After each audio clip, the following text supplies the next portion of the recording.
We're giving the people what we want, breaking down divisions. We'll start off with the juggernaut that is the Jacksonville Jaguars and the AFC South. Jeff Erickson, Nick Whalen here on the RotoWire Fantasy Football Podcast.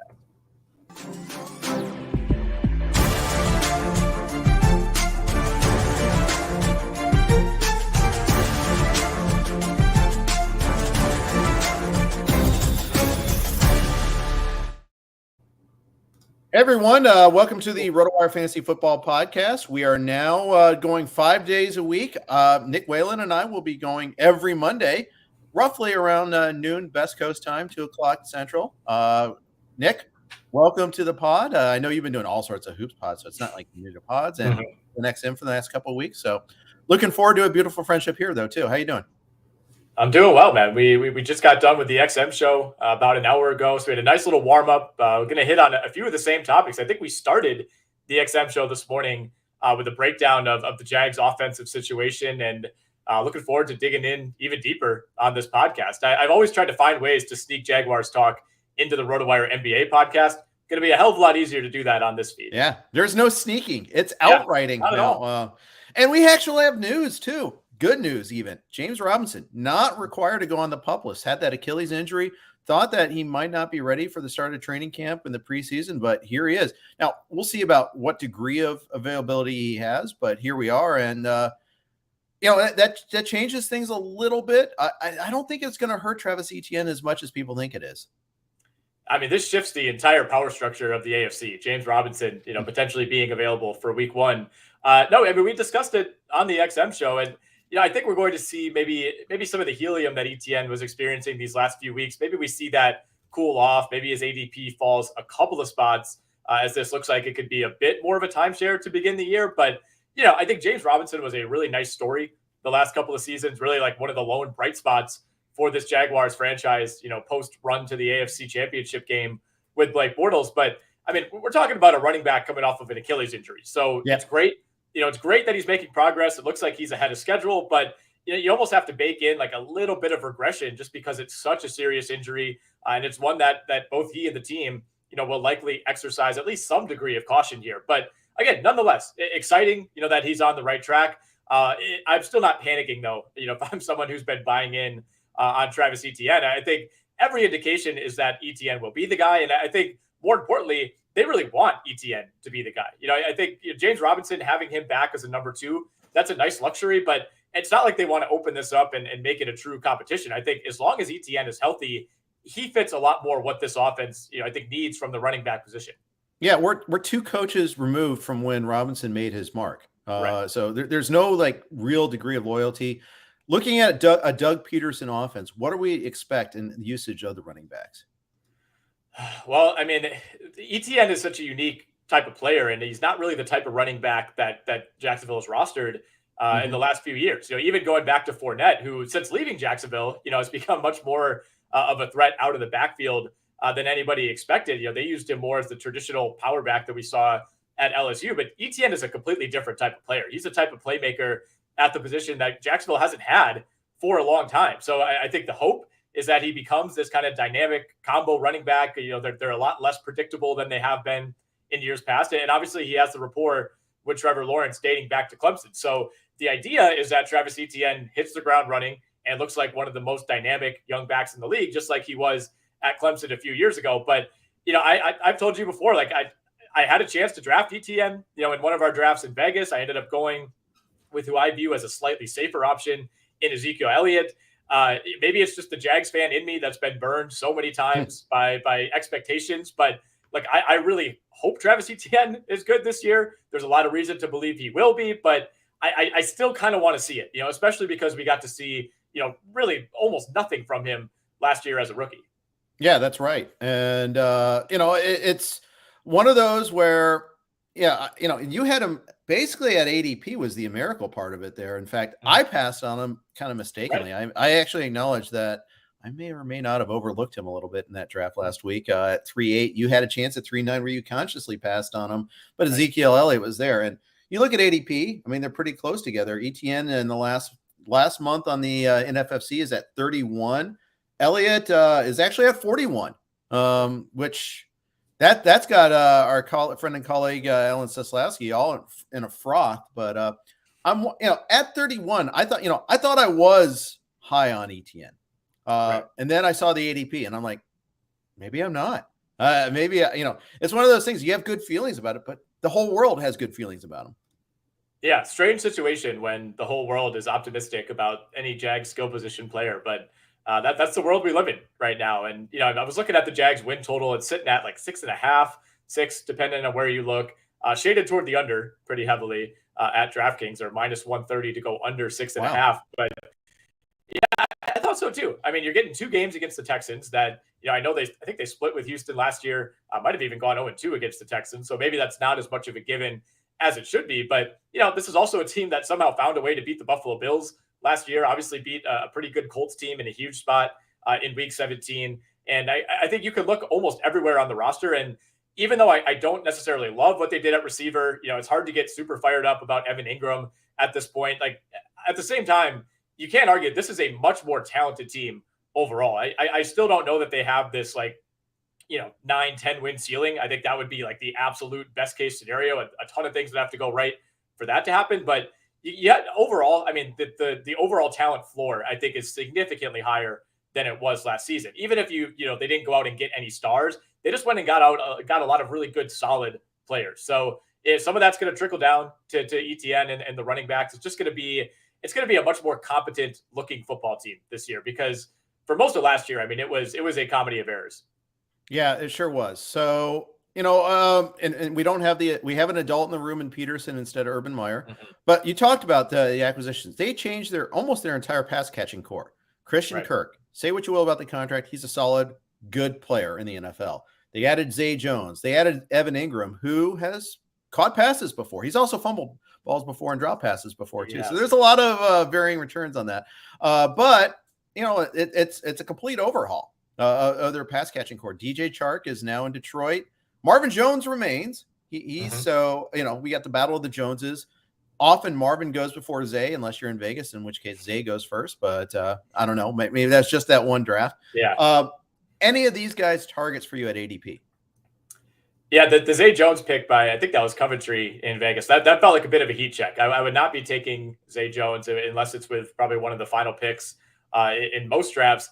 I mean, Christian Kirk, I think, is the guy by default. And again, it was an overpay, especially relative to some of the other receiver movement that we saw in the weeks after that contract. And I think if the Jags could do it over again, maybe they would have saved some of that money and tried to target someone with a little bit of a higher ceiling. But at the end of the day, he's still the number one guy. He's being paid like the number one guy. And right or wrong, there's oftentimes kind of an obligation, to make that contract look good. So, that's not to say they're going to be in Trevor Lawrence's ear and say, make sure Christian Kirk is being targeted 15 times a game. But he's a number one receiver in an offense with a much better coach, with a quarterback that we think can take a pretty big step forward in year two, and a quarterback that, again, for better or for worse last season, oftentimes for worse, is willing to take chances and willing to air the ball out. I mean, Trevor Lawrence, there's a reason that he's the second lowest odds to lead the league in picks this year. For as talented of an arm as he has, he displayed some questionable decision-making and, the willingness, I guess, to push the ball downfield, which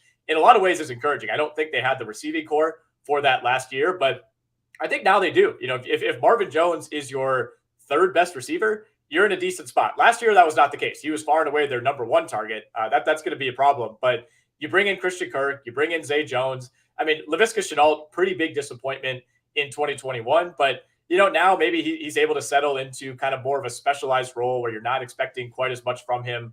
I think there's a chance that he's able to be semi-valuable for them. Probably not in a fantasy context. But, I think you just kind of have to go in order of the depth chart. It's a boring answer, but Kirk, Jones, and if you want to burn a 16th round pick on Zay Jones and hope that he goes for 5 or 6 touchdowns over the course of the year, so be it. I'm curious to know what you think about Evan Ingram. I mean, is there anything worth salvaging here for a team that really hasn't had a competent tight end in a while, going all the way back to when they overpaid for Julius Thomas in free agency?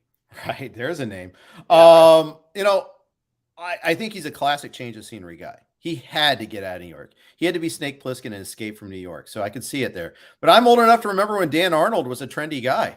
Yeah. And he's still there. He exists. He's a human being, a carbon-based form of life that's drawing a paycheck from the Jaguars, I think that's going to take away from Ingram a little bit there. I still think Arnold can play a little.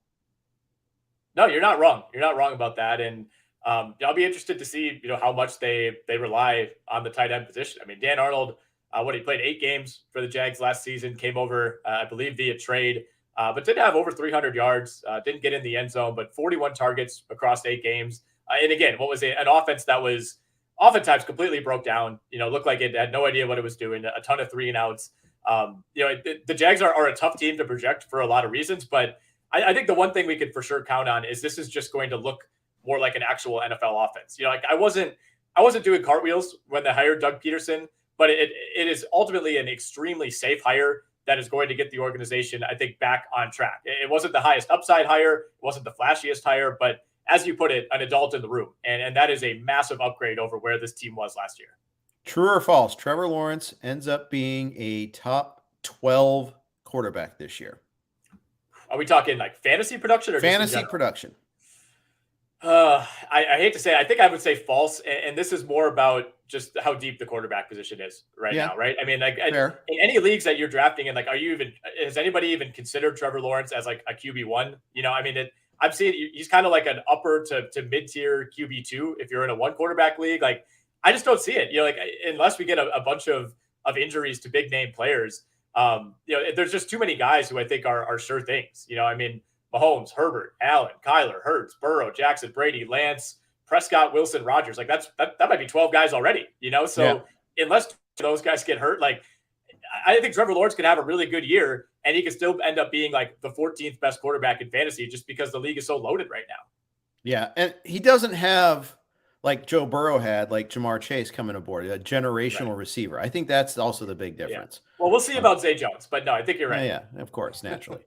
LaVisca, it's LaVisca time. I remember when he was trendy. Get 1 target, 1 fade from the Jaguars, and we'll move on. We spent more on the Jaguars. We're going to spend on everyone else, but naturally, I mean, this is the good place. We have to. Just like we'll spend more time, I think, on the Cincinnati Bengals whenever we get to the AFC North. For my target, I'm saying I'm going Evan Ingram, and I think it's my Jags bias deep in me. But at the end of drafts, I've been finding myself thinking like, do I want to just grab just kind of a second option at tight end, somebody with a bit of a ceiling. And a lot of it with Evan Ingram comes back to the draft pedigree, right? And it's been enough time that you probably should throw that out the window. It doesn't really matter where he was drafted, but as is the case in any sport, like guys who are first round picks are just going to keep getting chances because every team is going to think that they're the one that can unlock the potential that was there on draft night. So I still think there's a chance that Evan Ingram, ends up being a pretty major upgrade at the tight end position.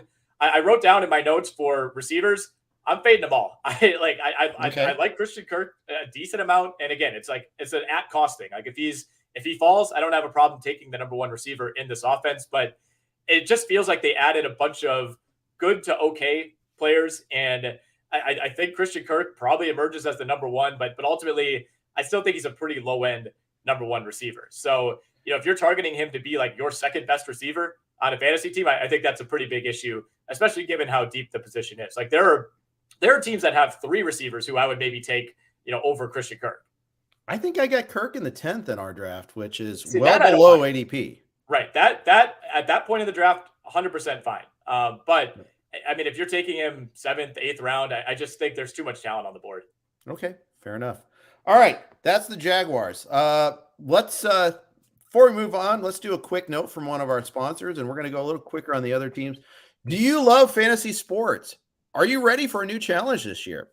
Dynasty Owner is the new way to play fantasy football with real NFL salaries, adding the strategy of running an actual franchise. Dynasty Owner provides a unique and challenging experience that will test your skills as an owner and general manager. You will have complete control over your team's future. You can build through the draft, make trades, sign free agents, and manage your team's salary cap. Can you create a dynasty of champions?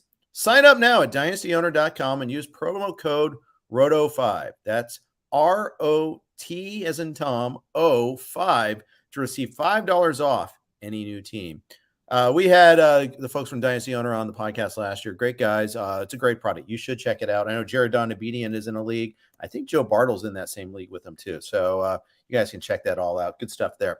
All right. The Tennessee Titans, the AFC number 1 seed last year.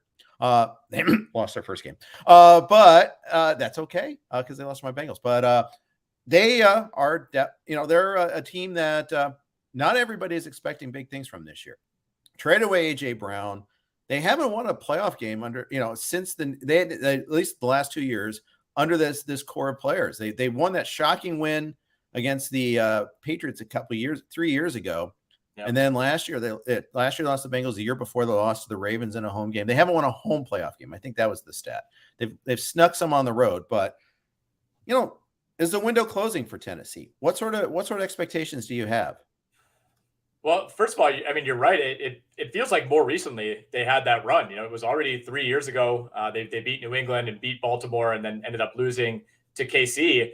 And yeah, it really feels like this is the team maybe more than any other around the entire league that everybody is pointing to and saying, this team could miss the playoffs. I mean, there's going to be a pretty significant step back. They won 12 games last year. Their Vegas win total is set at 9, and that one's shaded toward the under as well. So that kind of tells you, where the trend lines are right now when it comes to the Titans. And it's hard not to agree, right? I mean, unless Derrick Henry bounces back and just throws that entire offense on his back in a league where everybody knows he's getting the ball all the time, which, it's hard to picture that being the case.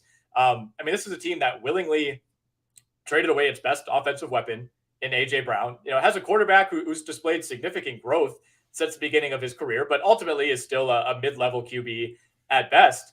And, it's just a team that it feels like it didn't make any improvements, and they didn't dismantle the roster enough to the point where you're signaling a rebuild. But after coming up short 2 years in a row, you would think most teams in that situation are saying, like, how do we reload? How do we add that piece to get us over the top? Right. And to me, it feels like Tennessee was willing to take a step back. And, oftentimes when you do that, there's a plan. You're targeting a new quarterback, or, you're trying to get a high draft pick.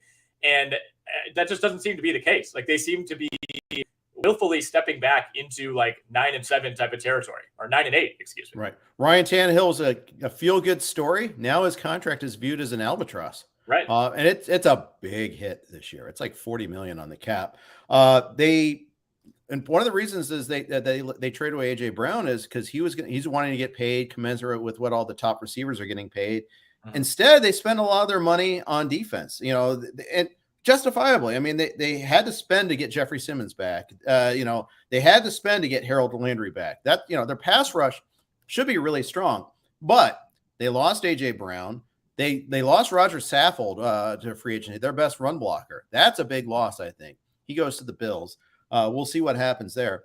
They have another new tight end. Austin Hooper's their lead tight end. They signed a rehabbing Robert Woods who suffered an ACL tear halfway through the season. We don't know if he's going to be ready for the start of the season. Their first-round pick, Treylon Burks, out of Arkansas. Everybody loves the raw ability, but he was dealing with asthma and conditioning issues in OTAs and minicamp and rookie camp so far. So we haven't really seen what he can do. There's some highlights here and there, but trying to get a rookie up to speed when he's already missing these reps is tough. You can't be missing reps as a rookie. I'll tell you, rookie receivers missing that time, it's deadly. So they really need a full training camp out of him. And they drafted a rookie quarterback, people who thought was going to be the top quarterback in this draft, and Malik Willis. He wasn't the first quarterback drafted. In fact, he slipped a little bit. And we had Tannehill saying he wasn't going to be a mentor to him either. Yeah, that was one of the low-key, like, funniest things to come out of draft night, is just pulling the straight up like Brett Favre. Like, no, that's not my job. The next question. But no, the Malik Willis thing is really interesting. I was thinking about that, when we were prepping for this pod, and like, is it that crazy that if Tennessee gets off to a rocky start, maybe Derrick Henry goes down again, or Tannehill gets injured, like, is there a scenario where Malik Willis is starting like the last 6 games of the year, where it kind of becomes a lost season, and they maybe do try to reboot it on the fly? And you look at Malik Willis, 3rd round pick. It's not like there's this urgency necessarily to get him on the field, but not that long before the draft, probably a month or two before, I remember talking to John McKechnie on the College Football Pod, and I was saying, like, I think Malik Willis is going to end up being the number 1 pick. Like, as recently as a few weeks before the draft, that was still in consideration. Right. And obviously he ended up sliding for a number of reasons, but that ability is still there. And, if this team does take a step back and they're sitting like sub 500 halfway through the year, there's actually absolutely going to be calls from that fan base to at least see what Malik Willis can offer. Because as you said before, for as great of a story as Ryan Tannehill is, it kind of seems like he's now hit his ceiling, which, to be fair, is higher than we thought it was, but ultimately still not that high. Yeah. Is Willis the new Trey Lance? I think Willis is Trey Lance if he was drafted in the 3rd round, but probably more exciting than Trey Lance. I mean, I'm sure you watched Malik Willis tape before the draft. Like, it's hard not to be enthused by what you see from Malik Willis. And of course, a lot of it came against inferior competition. That has to be taken into account. But, man, at some point, they're going to give him a chance. Like, he's too talented not to see the field. Maybe it's not this year, but I think it would be a lot more fun if it was. Yeah, and that's why I drew the comp too. Athletic quarterback had to go to a lesser school, so to speak. Right. Didn't get as many college reps as some of his other compatriots in the draft, but so it's a little bit of an unknown. All right, we haven't even discussed the Derrick Henry question. Are you in or out on Derrick Henry in the 1st round? I am in on Derrick Henry in the 1st round, and I'm yet to get him based on confluence of just other people also being in on him and having a lot of drafts where I've been in the late 1st round. But I'm in. I said, like, the first show we did together on XM, like, if I had to choose to trust McCaffrey or Henry, I'm choosing Derrick Henry. And it does feel like the consensus has maybe gone the other way, that this is the year that McCaffrey bounces back and stays healthy. But I get the concern with Derrick Henry. I get the workload concerns, but to me, he feels built for this position. Like, when he's healthy, I still think he has a lot left in the tank. If you want to say you don't trust the foot, I get that. I could buy into that argument, but I don't think if he stays healthy that he's just going to run out of gas and all of a sudden, fade into oblivion over the next couple of years. As a lot of, I'm thinking like DeMarco Murray, back in the day, looked like he was going to be this workhorse, and 2 years later he's out of the league. Like, I think Derrick Henry's on a different level from a player like that. So I'm in. I would happily invest a 1st round pick in Derrick Henry, and I think he's a better investment than Christian McCaffrey. Can I bet the don't on both? Because that's where I'm at. You at. do both for sure. Yeah. I mean, the type of fantasy player I am, I would love to fade both, but at some point you're going to have to make that choice. I just moved Henry out of my 1st round in the top 150. He's now like 13 or 14 in my ranking. So, but I'm lower than the industry on McCaffrey. I think I'm like 9 on McCaffrey. So yeah, I'm not getting either. Give me one of the 3 receivers over them. Give me Najee Harris over them, and give me Eckler over them too.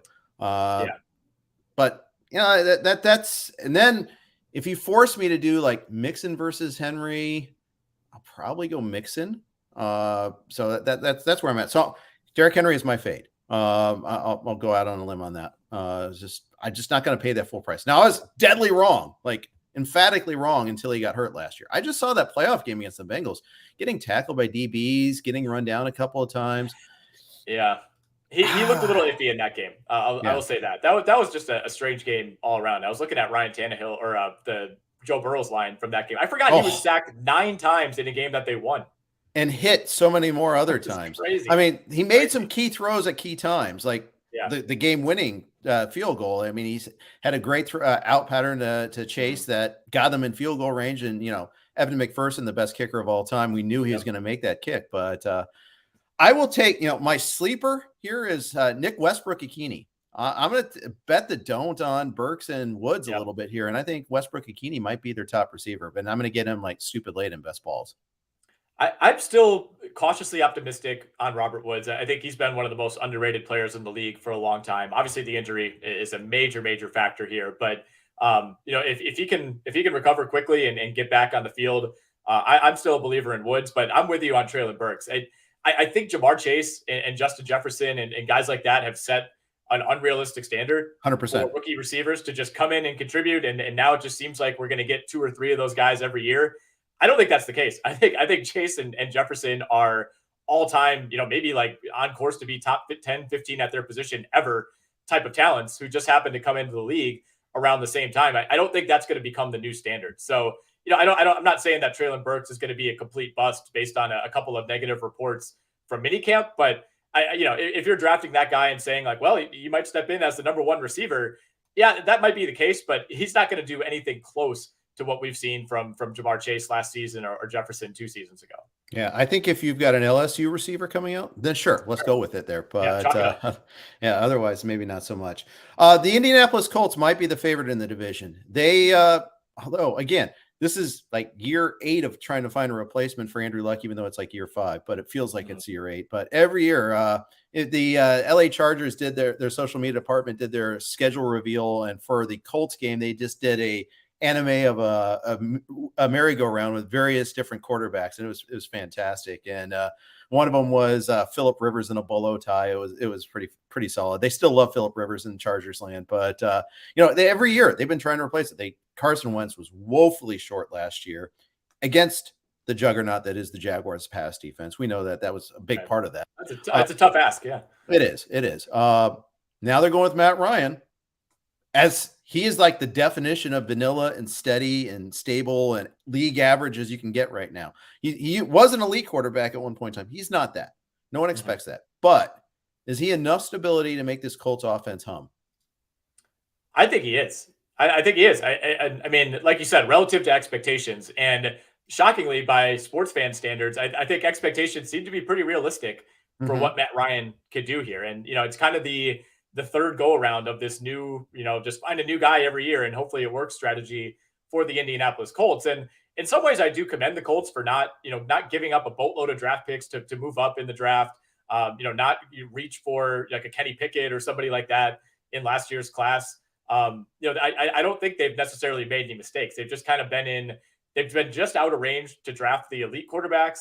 And I think you're better off doing this type of strategy where you can still compete on the fly. I mean, you're bringing in a former MVP who's, I think, at least a few years past his prime, but it's still enough that you're favored to win the division. Like you said, the Colts are minus 125 at DraftKings, Tennessee plus 170, and then, pretty big gap down to teams like Jacksonville and Houston at the bottom of that division. But I mean, clearly the Colts have done enough here to be the favorite. And I think they've given themselves easily the highest floor of any team in the division. I don't even think that's up for debate at all. I agree. If the Matt Ryan thing goes wrong, like what does that mean? You win 9 games, 10 games? Matt Ryan is just such a safe quarterback that there's no possible way you would have the ship just completely sink like it did at the end of last year. Like a Matt Ryan led Colts team last year just does not lose to that Jaguars team. Agreed. And probably not the Raiders the week before either. Right. Remember exactly. that got the Raiders in and the Colts out that game right there. So Carson came and Wentz, but and by the way, that was I know. Get used to that. By the way, there's plenty more where that came from. But that trade was actually a misstep by the Colts, by Ballard and the Colts. That getting Wentz in the first place, so they gave up a first in that one. So that was a little tough. But Michael Pittman is, as a consequence of getting Ryan, Pittman's a guy that's on the rise. ADP in the NFFC since July 1st is 28. That's ahead of AJ Brown. That's ahead of Jalen Waddle, DJ Moore, Deontay Johnson, Mike Williams, so to name a few. I kind of think that's betting on the come a little bit. I think it's a little high for my liking. It's a little high, but you're talking about a guy who had 88 catches, almost 1,100 yards, 6 touchdowns from Carson Wentz last year. And if we think the Wentz to Ryan upgrade is fairly significant, I think there's reason to believe that does trickle down to Michael Pittman in a big way. And we've talked about a lot of receiving cores on the XM show over the last few weeks. I don't think we've talked about the Colts at all. And I forget what team I said this about earlier today, but the gap between Michael Pittman and whoever you think the Colts number 2 receiver is, that has to be the biggest in the league. I mean, is Alec Pierce, Paris Campbell, Ashton Doolin, are these guys even being drafted in any leagues that you're doing? I mean, it's Michael Pittman and it's everyone else in that Colts receiving core. So not to mention the tight end core isn't even that great. Yeah. Right. Mo Alley Cox every now and then, it seems like he'll have a game where he'll vulture a touchdown or two. But other than that, I mean, this is a just massive one and everybody else type of situation. So the combination of that plus the quarterback upgrade, maybe it does feel like Pittman's rising a little too much, but I at least understand the logic behind it. If Matt Ryan's going to throw 25 to 30 touchdowns, how many of those are going to Pittman? I mean, it seems like it could be half. Yeah, but at the same time, we've seen, Ryan's career is he's not prolific and connecting with the wide receivers in the end zone. Yeah. Ask Julio Jones. I mean, we've talked about it. Yeah, I don't know. I mean, yes, there is no game in town until there is a game in town. I don't know. I think maybe Pierce steps up there. They still believe in Campbell. I think it's probably a mistake that Pierce and Campbell are so low, to be honest with you. I love the idea of Paris Campbell. I mean, extremely exciting player to watch back in the day at Ohio State, but he's played 7, 2, and 6 games, in the last 3 years 100%. In the NFL. So there's, if he stays healthy, I think he's the guy I would target to be that number 2. It's just, I think as of right now, you can't like confidently throw anything but like your final pick in a draft at any Colts receiver, right? And I think hopefully in a few weeks or in a month, maybe we get some news that one of those guys is really emerging, because I think this is going to be a productive enough offense that there's certainly room for more than one receiver to be productive for fantasy purposes. But I think as of right now, like if the season started next Sunday, you'd have to go in and say, look, I'll draft Michael Pittman, and I'm going to keep a very close eye on what this offense looks like in week 1 and week 2, because I think there's going to be a receiver worth grabbing off the waiver wire. We just don't know who it is yet.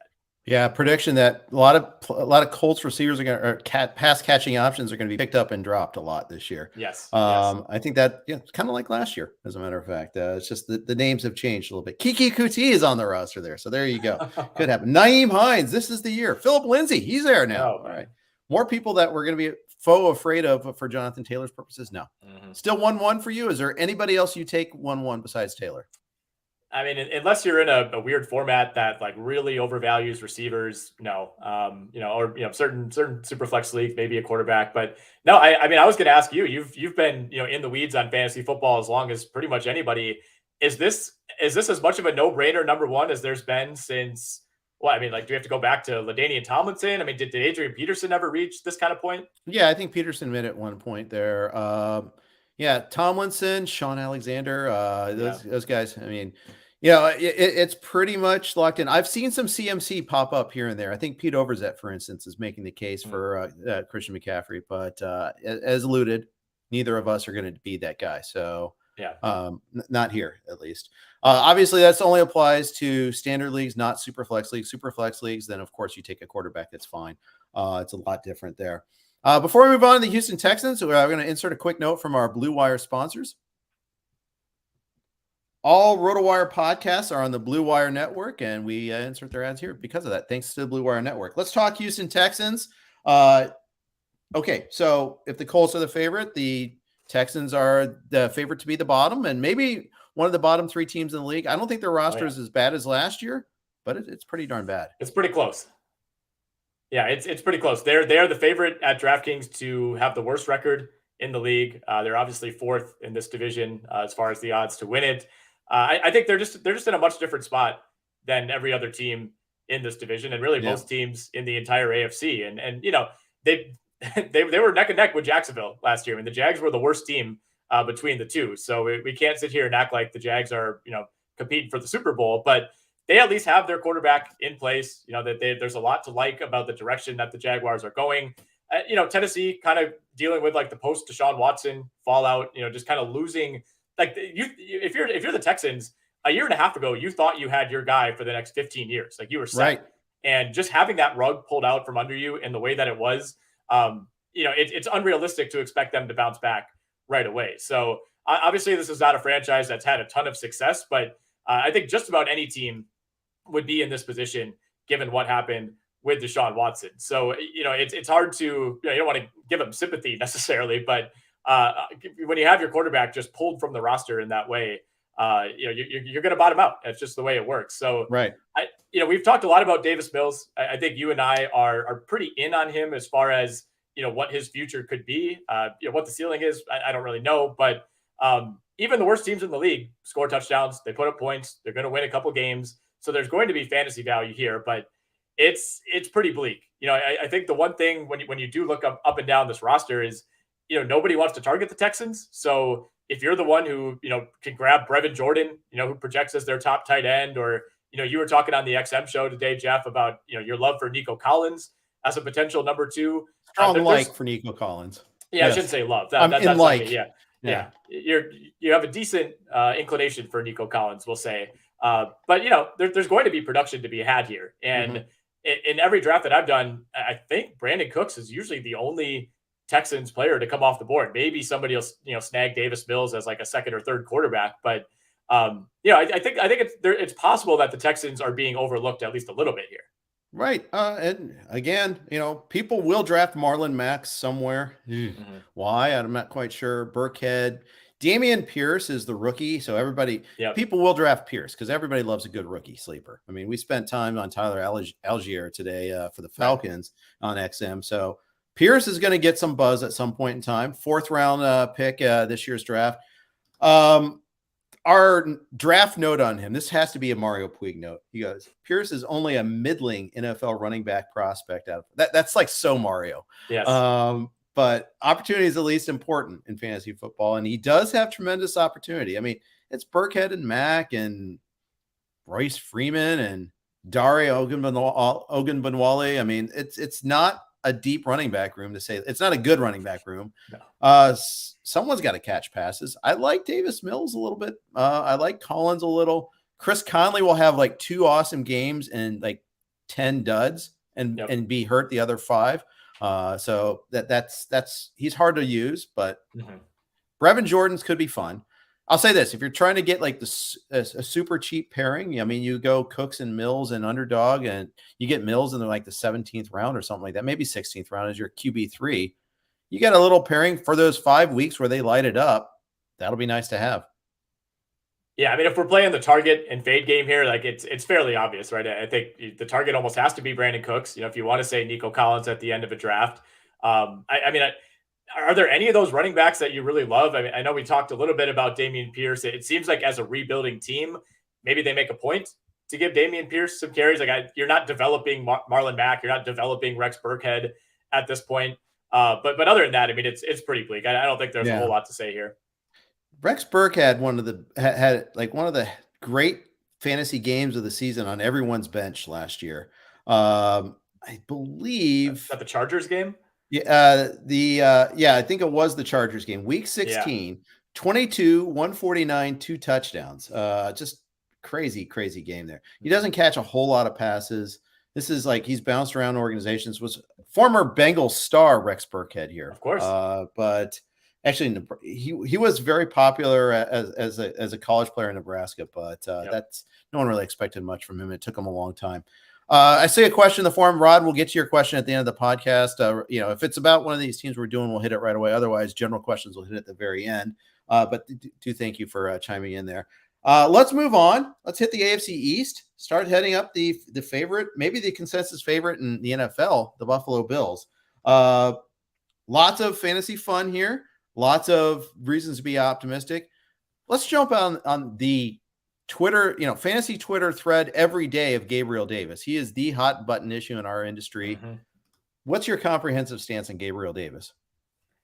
Yeah, well, first of all, you're right that I see more Gabriel Davis chatter on Twitter than any other player by a mile. And I think by following Mario Puig, that's what's really exposing me to a lot of this. And he's very pro Gabriel Davis. And Mario's a smart guy. He's an opinionated guy, but he does the work and he knows what he's talking about.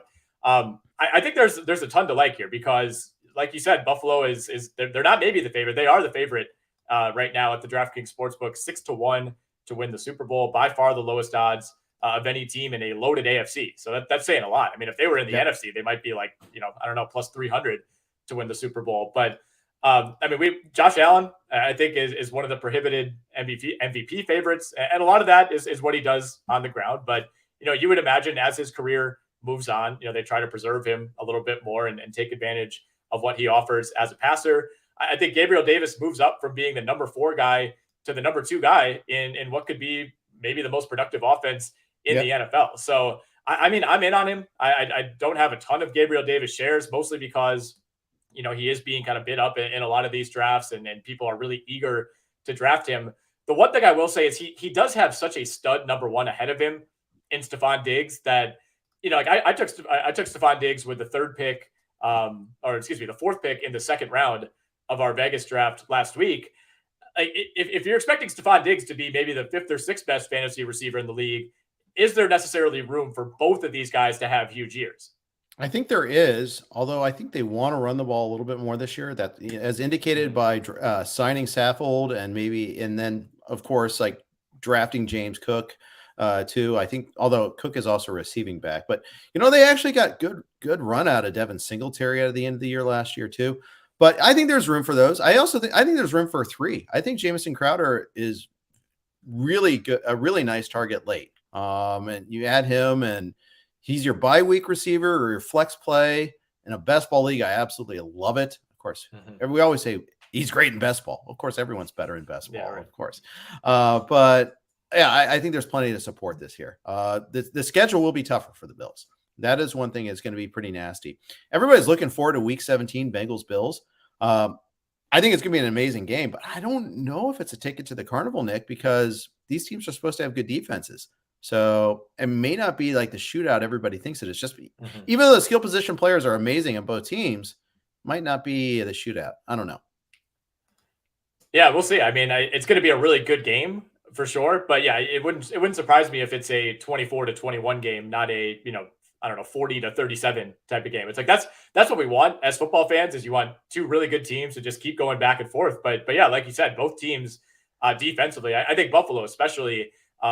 Is that even something that's in the back of your mind as you start to value these guys fantasy wise? Of like, there might be a lot of weeks where Buffalo is up 31-7 through three quarters, and maybe they take they pump the brakes, I guess, a little bit in the fourth quarter. I guess on the other hand, you could say you're probably looking at that game against the Jags last year and saying, man, this is going to be a massive opportunity. Josh Allen's going to have 100 rushing yards at the half, and I don't even think they scored a touchdown in that game. Yeah, I recall that one. That was a Survivor Carnage game too, by the way. That was beautiful. Yeah, and the thing is, even if they get to 31-7 in the third quarter, guess what? They got to 31 in the third quarter. You've probably gotten your production. So no, I don't really adjust my strategy, and I don't even really do it for schedules. I know some people like to do it for best ball purposes, and it's valid. I get it. I just don't typically spend a whole lot of time on that.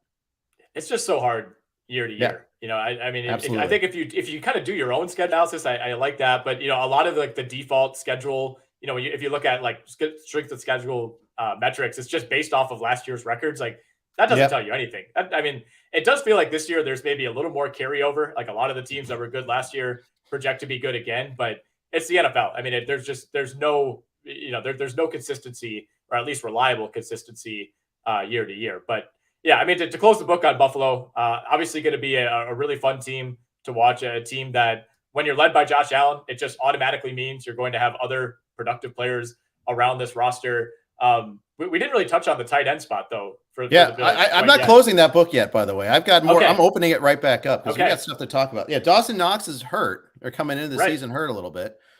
He was good at times, except for a couple key drops here and there, but he had some games too.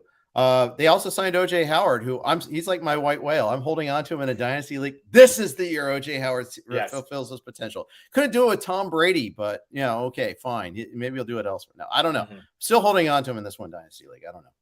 Right. I mean, OJ Howard is much like Evan Ingram, right? Where like the draft pedigree just buys you a full decade of like, well, this kid, he's too good to fail, and he's already washed out in a couple spots. But I think Buffalo's a great spot to, at the very least, rehab your value, right? I mean, if OJ Howard is your second tight end, you're doing pretty good. And I wanted the Bengals to sign him. I absolutely wanted them to sign him. Absolutely. Yeah. I mean, I think he and Evan Ingram are, about the same type of player to me. I would have been thrilled if he ended up in Jacksonville. But I mean, I like Dawson Knox. I actually had him in one of my favorite leagues last year. And it was a big reason that I was successful because he had 9 touchdowns in 15 games. But that's got to come down, right? Partially because of the presence of OJ Howard, partially because of the emergence of Gabriel Davis, and partially because it was just unsustainable, for a tight end, to have that kind of touchdown production, which he's never had, the previous 2 years. I still like Dawson Knox as a late round, potential tight end target, but if you're expecting him to repeat last year's performance touchdown wise, that's just not going to be in the cards. Yeah, I hear you. Running back. Devin Singletary at 77 or James Cook at 104. That's the NFFC ADP PPR league. James Cook. I'm much more excited about James Cook. I feel like I keep getting sniped when I'm about to take James Cook. That happened again in Vegas. I really, really want to get a piece of James Cook. I think oftentimes, like when you draft a rookie running back, like there's just kind of this internal like excitement and obligation. Like you want to get him involved. Especially when the top guy is a fun player in Devin Singletary, but ultimately not someone, that you view as a bell cow back. I think James Cook is the more exciting player of the two to own. And I think it's starting to feel like that gap is closing already. And a lot of people are starting to think that, maybe by week 4, week 5, this could be something that, if James Cook shows enough early on, he starts to be viewed as the number one guy. Yeah, and there's the name value, of course. brother of Yep. Dalvin. So people are going to expect a different type of player, though. It's kind of interesting. Yeah. Doesn't hurt to have that pedigree, though. No, it certainly doesn't. One other note on the Bills. Lots expected of their defense. Their top corner is Tre'Davious White coming back from a major injury. And his injury against, it was, badly felt against the Chiefs last year in the playoffs. Khair Elam, I mean, they're expecting a lot out of him right away, their first round pick out of Florida. So he's going to probably start right away, maybe opposite White. Even if White is back all the way, they're going to expect a lot out of him. Look for him to get a lot of targets early on. So see if their opponents go after him, maybe perhaps a little bit. Before we move on to the other teams in the AFC East, we're going to share another quick note from our sponsors. Do you love fantasy football but struggle to get your friends or loved ones interested? You're in luck. Fantasy Football for Dummies is the book for you. It takes anyone by the hand and walks them through everything you need to know about playing fantasy football, from the basics of drafting to more advanced concepts and strategies for weekly play and the playoffs. There's even a new section devoted to daily fantasy sports and how to win real cash prizes. With this book, your friends and loved ones will get up to speed on your favorite game and be able to hold their own in any fantasy football league. They'll have all the information at their fingertips to make informed decisions on how to have a successful draft, who to start, and who to bench each week. And finally, they can experience the thrill of victory and avoid the agony of defeat against their competition. Who knows? They might even get good enough to beat you as well. Share the love and purchase your copy of Fantasy Football for Dummies today. All right, I'm Jeff Erickson here with Nick Whalen. We're touring the AFC South. Miami Dolphins, significant makeover this offseason, both at wide receiver and the offensive line. You've talked about this. They've got one of the best trio of pass catching targets in football now. Yeah, they really do. And I said on the XM show that this would probably be like my favorite team to watch. In the NBA, people always talk about like what's your league pass team? Maybe not the best team, but the team that you have the most fun watching. And I'm not a Tua guy, but I love watching Tyreek Hill. I love watching Jalen Waddle last season. You and I went on and on the show about Mike Gesicki and what a nice kind of lower end tight end target he is. The backfield, very much unsettled. I think I'm a little more in on Chase Edmonds than you are. Raheem Mostert, Sony Michel, Myles Gaskin, a lot of names still in that backfield. But ultimately, the Dolphins are going to come down to Tua, right? I think this was a team with a really good defense last year. As you noted, they improved the offensive line. That should help Tua. But this feels like kind of a sink or swim year for him. And it's not like he's going to be out of the league if it goes poorly, but this is going to tell us a lot. I mean, this is the best supporting cast he's had around him. Everything, this is the year I think where we'll know if Tua is going to be, a future star in this league, or he's just going to be kind of just another guy. Yeah. And he doesn't have to be a star necessarily to be for this team to win with the weapons that they have around him, but he has to be at least league average. And he wasn't for a long time last year. He was actually holding him back. I think he got better as the season progressed a little bit, but ultimately it fell short.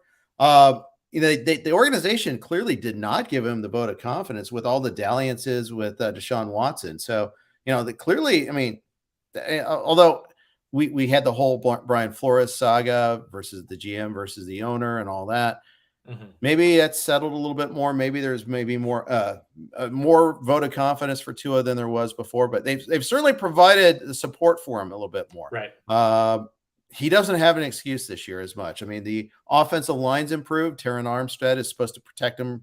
That's going to be huge. Getting Tyreek Hill, whether I'm in on Chase Edmonds, he's definitely an improvement, especially in the passing game over the current option. Right. So we'll see. I think the reason I'm not in on Edmonds is I just don't think he's going to handle goal line carries at all. And I don't think he can handle an overall workload. I think he'll be fine for a while and then it'll break down a little bit. I think that's a fair assessment, and there's a reason that they brought in so many other guys behind him, right? I think it's a very clear non-bell cow situation. I think that's a good read on it. You mentioned you're spot on that Tua, he doesn't have to be a star, and if he could be league average, that's great. But when you start to look at who is the league average quarterback at this point, it's like there's so many big names at the top that that you might be talking about like Derek Carr or Kirk Cousins as league average quarterbacks, guys who it feels like in years past would probably be closer to the top 10. So I think that when you hear league average, you just think kind of game manager type. But league average in 2022 means you're like a borderline Pro Bowler. So I think that standard has been raised a little bit. And, to be a league average quarterback, you don't need to quite be a star, but you got to be close. Yeah. I mean, we talked earlier about Trey Lance and how I'm not paying the price for him. One of my favorite things to do if I'm waiting on quarterback is go Cousins and Tua or Carr and Tua, any combination of those three. I feel just fine. And I think that, meanwhile, someone's going to take Lance ahead of me, and maybe Lance will blow up. Maybe I'm going to be done, as Tim Schuler likes to say, donning the jester's motley, and I'll be really wrong. I'll have the egg on my face about this, but I'm not going to have any Trey Lance this year. No, and I will have your flag somewhere. Yeah, and if I'm not always waiting on quarterbacks, but if I am, that this is definitely a path for me. And just so many different options. Plus, he's going to get you some little scrambling here and there. He's going to get you a little bit of love on the ground, not a ton. Pre-hip injury, yes, a lot more, but man, he was so much better before that injury at Bama. So he was so good before that. I don't know if we'll ever see that version again, but especially in the NFL, it's a little bit different animal anyhow. Any other targets of fades on this team for you? I think we covered it pretty well. We hit on Gesicki. I think it's pretty straightforward as far as this being a kind of a 2 receiver offense between Hill and Waddle. It's a really interesting pairing. It's like in the NBA, it would be like pairing Damian Lillard with Stephen Curry or something. You have two very similar, smaller, quick, fast, kind of possession type of receivers, get the ball in their hands and let them work. Obviously, Hill's a little bit more of a deep threat. Waddle was a deep threat at Alabama. It felt like they used him a lot more as kind of this quick slant type of guy, quick outs, things of that nature last season. So I think it's going to work. I think when you have two guys that are that dynamic, it's almost like too big to fail, but it's going to be very interesting to see how they adjust to playing next to each other. Yeah, it's funny. They don't throw deep that often with Tua, and the argument was he doesn't have the arm for it. Right. But his stats on deep balls are actually pretty good. So maybe it was just they caught him by surprise every time they threw deep, or Waddle made a play or something like that, which is not a bad strategy, by the way. Yeah, I will say, too, the last thing on the Dolphins, it's a little suspicious how much praise Tyreek Hill has been heaping on Tua. He's trying too hard. Yeah. Suspiciously optimistic. Yeah, to the point where you're like, you don't hear even about the greatest quarterbacks of all time. You don't have people saying things like this. So it feels like a little bit of maybe overcompensating, but we'll see. Maybe we'll give him the benefit of the doubt for now. Especially when it's at the expense of Mahomes. I'm not buying it. I'm just not buying it at all. Yeah, right. And nobody is. It's so funny that the reaction is not like, oh, wow, this is nice of him to say that. It's like, how could you possibly say this about Patrick Mahomes? Right. Exactly. Yeah. All right, let's move on to the Pats. They actually made the playoffs last year. We won't talk about that game, Mike Doria. Sorry. But I think the Bills still haven't been stopped by the Pats, which is so weird compared to the last time they played in the regular season. It was that uglified game. And it's just quite a difference. But the Pats were broken by that point in time by injury, and it got rolling, and they couldn't play catch up. Now, Mac Jones in year 2, he was an efficient quarterback, but he was more of a game manager. I don't think anybody expected him to kind of air it out, and I don't think people expect him to air it out this year either. No, not really. I think he was exactly what they wanted him to be last year. It was a very conservative offense, an offense that I think for most of the regular season, it was such a classic Patriots team, right? Just doing just enough to win every week, finding ways to just kind of manufacture first downs. And I think eventually you want to open it up a little bit more. But we also saw this was an offense that even with Tom Brady at the helm, was relatively conservative and didn't really have a ton of spend up talent at the receiver position. And once again, that's the case. You go out and get Devontae Parker, but they part ways with N'Keal Harry. You still have Jacoby Myers, Kendrick Bourne, Nelson Aguilar, some decent options in the receiving core, but not anybody that you're super fired up about. On the XM show, I did say I like Hunter Henry, kind of in that same zone as Mike Gesicki. I think he's maybe a little bit lower for me than Gesicki, but a lower end tight end option for an offense that historically seems to just love throwing to tight ends.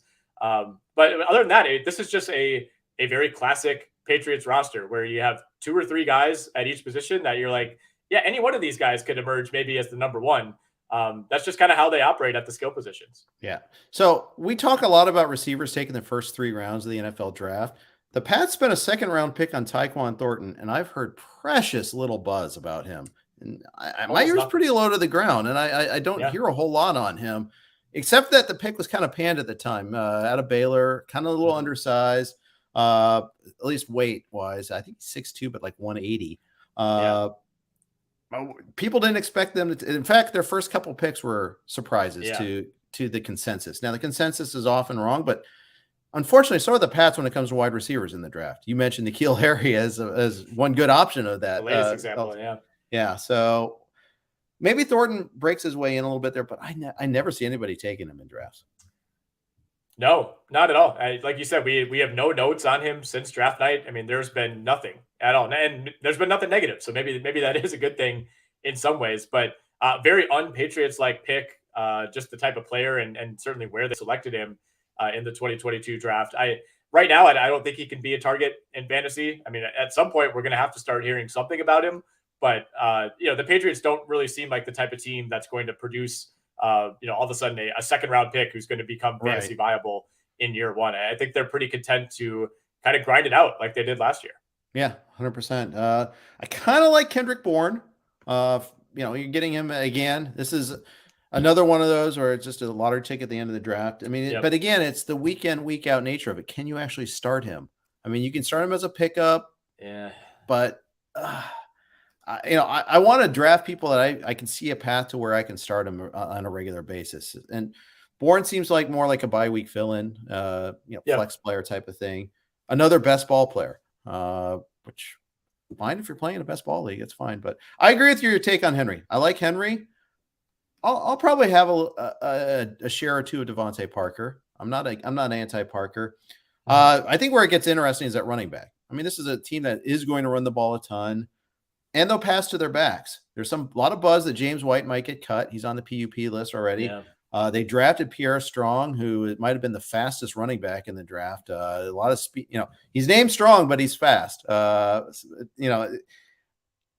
Harris and Ramondre Stevenson, though. I mean, both come pretty cheaply. There's a lot of positive buzz on Stevenson lately that his ADP seems to be climbing.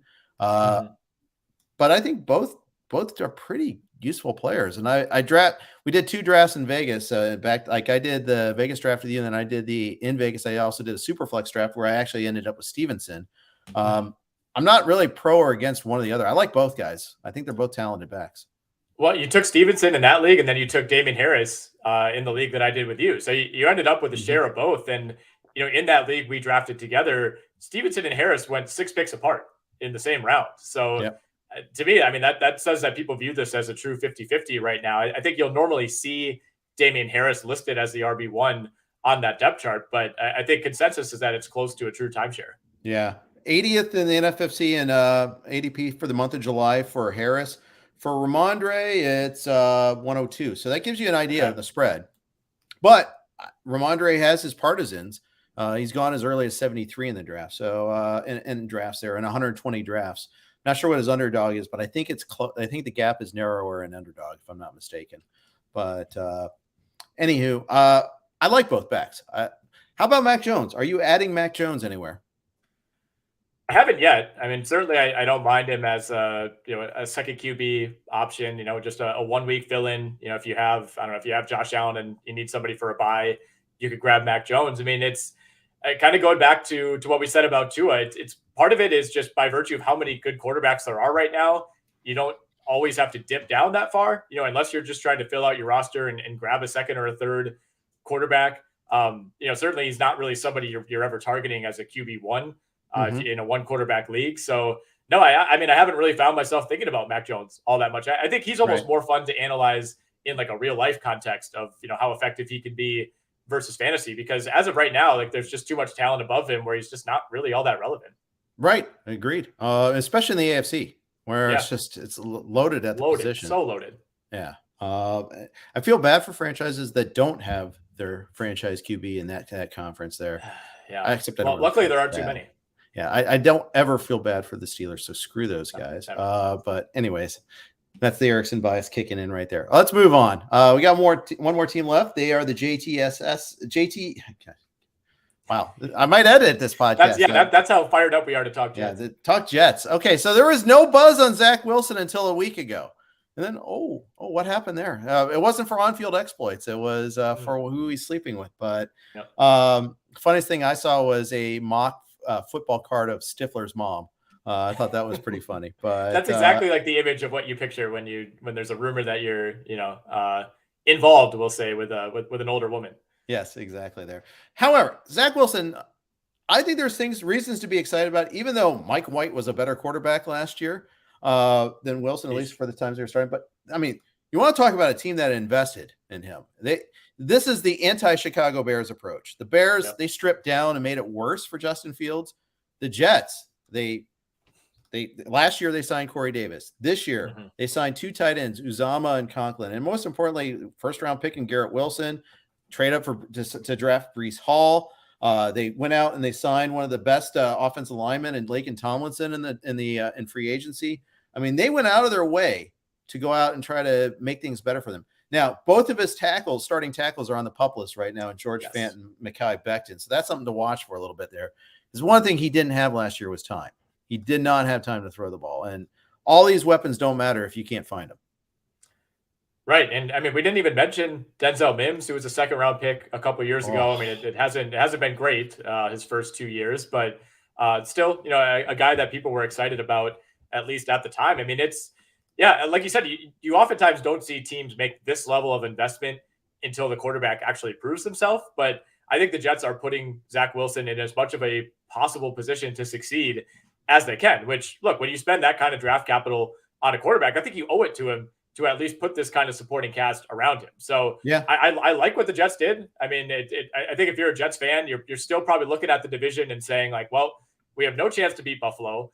Both Miami and New England are still, a step or two ahead of us, but at least we're putting a fun product out on the field. I mean, this is the Jets team that's still most likely going to struggle to win games and probably going to finish with like 4 or 5 wins, but it's going to be a lot more fun than last season. That's for sure. I mean, you have some really, really fun skill position players on this team. You have 2 running backs that are exciting. I mean, Elijah Moore went off the board in the 5th round of our Vegas draft. I wouldn't say I'm a Corey Davis believer, but I'm still semi-intrigued by what Corey Davis could be, a former top 10 pick. And then, the fact that we have Garrett Wilson, who some saw as the number 1 receiver in this draft, like we have him slotted in as their wide receiver 3 to begin the year. Like that says a lot. Oftentimes if you're a really bad team taking a receiver right away, he's kind of automatically the number 1 guy. And I kind of like that, they have at least enough experience around Garrett Wilson that he'll be able to pick his spots a little bit more. And there won't be these massive expectations for him to, help carry what is going to still be a pretty shaky offense. I mean, I guess I should ask you before we really dive in, like, where are you at on Zach Wilson? Are as of now, based on what you saw last year, would you say you're in or out? So if you're basing on what I saw last year, I'm out. If it's based on my projection of what could be, I'm still probably out, but I don't know. I mean, man, I want to believe that all around is, all around improvements have made him good enough that you want to have roster, but I can't. I'll say I'm in on Elijah Moore. I'm probably out on Garrett Wilson in redraft only because I think Corey Davis exists. I mean, he spent good money going to get him. He's a veteran that he's going to get a share of targets. And I think Elijah Moore is all that. He is, we saw he just can't stay healthy. That was the problem for him last year. I still want to get a lot of Elijah Moore. I don't think I'll get a lot of Garrett Wilson this year. I just think there's just so many mouths to feed. Even Braxton Berrios can play. I mean, he's probably better than Mims, and I think he'll be on the field when they go 4 wide. And they got Conklin seems like more of the receiving tight end than Uzama is more the blocking tight end, but that's not how it really worked in Cincinnati. So I don't know if that's going to maintain that way. I think that might just be a line just because Uzama was a little banged up too. And then there's the running backs. We had Allen on the show today, and he was talking how they were preaching don't draft Breece Hall in the 4th round, and he took Breece Hall in the 4th round. So I don't know. I'm probably not taking Hall in the 4th round just because of the timeshare with he and Carter. Yeah, it just seems like you want to draft a rookie. You kind of want to be the first one in on somebody, and I think that's leading to a little bit of inflation for Breece Hall. And I mean, he was a very productive college running back. He was the first running back off the board, but it's not like he has the Saquon Barkley, Jonathan Taylor type of pedigree. He's just not that type of guy. So that's not to say he can't be productive, but yeah, I don't think I'm comfortable taking him in the 4th round, especially when you consider the specter of Michael Carter. I mean, to go back to Garrett Wilson, like I think there's a ton to like about Garrett Wilson as a prospect. Sure. He went midway through the 11th. Sasha Yudashkin took him in the 11th round in Vegas. Like, I think that's appropriate value. That was I'd agree. If you get him there, 100% agree. Right. That was just before Jameson Williams, Tim Patrick, McCole Hardman. So, it gives you kind of a view of the other guys that were on the board at that time. So with that pick, I think it's totally fine.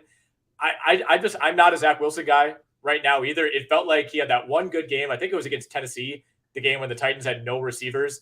And, Zach Wilson had some big time throws in that game. But other than that, that game was kind of carrying his entire reputation for the rest of the year. And I think he had no picks the last like 5 or 6 games of the year. There was some sort of progression. But at the same time, it's like both he and Trevor Lawrence, it felt like struggled last season. But I like a lot more what I saw from Trevor Lawrence game to game. Even the mistakes that he made were more, quote unquote, good mistakes. Whereas some of Zach Wilson's were like alarming, like, what are you doing type of mistakes. Like Sam Darnold-esque. Yes. Exactly. Sam Darnold-esque, like just, in over your shoulders type of mistakes. And that worries me. So like, I like Garrett Wilson, the talent. I think if he was on a different team, I would really be trying to target him. But I just, the quarterback situation, like, I'm not even that worried about like Corey Davis. I just think it's way too shaky of a quarterback situation to feel confident about drafting Garrett Wilson. Yeah, I can appreciate that. Maybe one thing is if like Wilson connects with them quickly, that would be one thing that might, and if he just starts leaning on him, looking to him first as the first read, that's the pathway to him being, fulfilling that value. He's actually not that heavily priced. He's at 112 in the ADP in the NFFC with a range of 82 to 139. So it's a pretty wide range. Sasha definitely got him at the bottom end of that range in our draft. So good for him. Yeah. Any other Jets thoughts? Have not spent a ton of time thinking about the New York Jets. I'm going to be honest with you, but like it's I said healthy, at the top, healthy to do that. Yeah. Right. Exactly. I do think they'll be a fairly fun team by New York Jets standards. Even when they were good at the end of the last decade, like I guess 2 decades ago now, geez. They still weren't really a fun team. They were kind of grinding it out. They were winning with defense. So, Mark Sanchez is quarterbacking. Like, they're going to be really fun to watch. It might be comedic at times, depending on what we see from Zach Wilson, but Elijah Moore is really fun. Garrett Wilson's going to be really fun. And I think that the Hall Carter breakdown is going to be something that we spend a lot of time, kind of debating and probably complaining about throughout this entire season. Yeah. We'll see about that for sure. Well, even last year with Carter, we were complaining for a while because it took him a while to work him in. So they're different type of back, I suppose. We're going to have a lot more to talk about draft strategy as we go throughout draft season, but there's one quick draft question here from Rod. Yes, should I load up on running backs the first 3 rounds? And that's not how I typically draft. I think it is a viable method to build your depth early and then take advantage of the depth at wide receiver later and go volume at wide receiver. I prefer to get at least one of those top receivers the first couple of rounds. I don't really like going 3 backs. I think in previous years that's worked better. I'm not comfortable going that way. It can work. What about you, Nick? I'm not either. I always try to go balance. For example, if I get Joe Mixon with my first pick, I'm not for sure taking a receiver with that next pick, but I'm leaning that way. If there's a tie between, I don't know, DeAndre Swift and Stephon Diggs with that next pick, if I took a running back in round 1, I'm probably going to lean receiver there. I'm with you. I think you want to have at least one of those guys. It doesn't have to be Kupp, Jefferson, or Chase, but I also don't want my number 1 receiver to be, I don't know, like Rashad Bateman. No offense to anyone. No. He's Bateman my favorite number 4 receiver. That's all. Exactly. He's your number 4 guy on that team. And if you wait long enough, that's what you're talking about. Like, I feel like we've been piling on Luke Hoover's draft in Vegas. He went all upside. He's got McCaffrey, Barkley, Allen Robinson, Elijah Moore, Trey Lance. He's either going to take first or last in this league, it feels like. But he was the only guy who went 3 running backs to start. And, his number 1 receiver is Allen Robinson, who I like a lot as a number 2 or a 3 guy. But even though there's a ton of depth at receiver, you can still feel pretty good about filling out an overall roster, but you're just going to be behind the pack, if those are the type of players that are your top, reliable guys week to week. Exactly right. Rod, thanks for the question. Appreciate you there. Appreciate everybody that's tuning in today. We're going to be at you at this time almost every Monday, and certainly we will be doing it every Monday together here. So thanks for tuning in. Tomorrow, we've got Joe and Jake starting up as every day. We got a fantasy football podcast for you. On Wednesday, I'll have Christopher Harris joining me as the industry guest podcast that we do every Wednesday here. So thanks for everybody for tuning in. We'll be back at you again next Monday. Take care.